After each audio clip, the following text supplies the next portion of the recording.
In James chapter 2, verse 19, he says, "You believe that God is one. Good. Even the demons believe, and they shudder." That's a reference to Deuteronomy chapter 6, verse 4. When Moses says, "Remember, O Israel, that your God is one." He's trying to get Israel to remember their God, to make sure they don't forget him. But in order to remember him and not forget him, they have to know him in the first place. You can't forget somebody that you don't know. Then again, there's different levels of knowing people. For instance, I know George Strait. I know that he's a country music singer and I know a lot of his songs. That's really all I can say about him. I know my coworker a little bit better. I can tell you what kind of car he drives. I can tell you where he lives. I can tell you when his birthday is. I might be able to give you a brief description of his personality. Okay, so I know him a little bit better than George Strait. My wife, I know a lot better. I can not only tell you those basic facts about her, I can give you an in depth view of her personality. I can tell you what motivates her. I can tell you the things she likes, what she doesn't like. I can tell you how she's going to react to most things.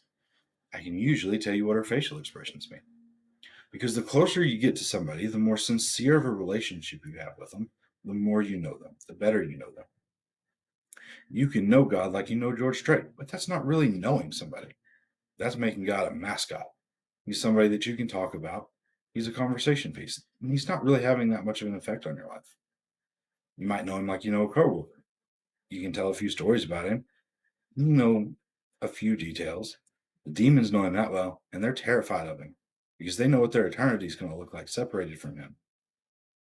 Or you can have a deep personal relationship with him. You can talk about his love. You can talk about his mercy. You can talk about his grace.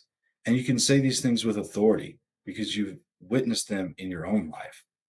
You felt God's presence. You know his love because you have his love. You love him back. It's a relationship. The demons don't have that kind of relationship with him. That's why they're scared. If you don't have that kind of relationship with him, you might want to be scared too because your eternity is going to look a lot like theirs. But there is good news. Having that relationship with Jesus is not hard. Getting to know Jesus is not hard.